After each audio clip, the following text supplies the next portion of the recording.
ठिकाणी वाटार किरोली जिल्हा परिषद गटातून आज राष्ट्रवादी काँग्रेसचे उमेदवारी अर्ज भरण्यास चालू आहे। वाटार किरोली जिल्हा परिषद गटासाठी सौ संध्या रजनी कांतीलाल पाटील यांची उमेदवारी फायनल झालेली आहे। तर त्याचबरोबर वाटार किरोली जिल्हा परिषद गणामधून निकिता चंद्रकांत गिरी यांची उमेदवारी निश्चित झालेली आहे। तसेच वारवी गणातून श्री रवींद्र पवार यांचीही उमेदवारी फायनल झालेली आहे। तर आज उमेदवारी अर्ज भरण्यासाठी सर्व राष्ट्रवादी काँग्रेसचे सर्व कार्यकर्ते मोठ्या संख्येने कोरेगाव येथे निघालेले आहेत।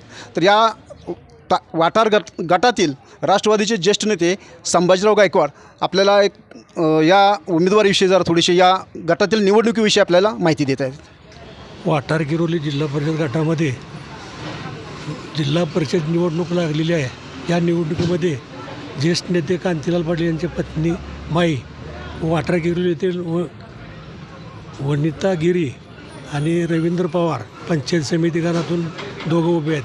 त्याच्या विचारानं दोन्ही राष्ट्रवादी बाळासाहेब पाटील, नितीन काका, अजित पवार एकत्र येऊन ही आम्ही चर्चा करून पुसून चर्चा करून मागच्या पुढचं काही काढायचं नाही, आपल्याला पक्ष महत्त्वाचा आहे, विकास काम महत्त्वाचं आहे, या दृष्टिकोनातून आम्ही तात्यांना विनंती केली।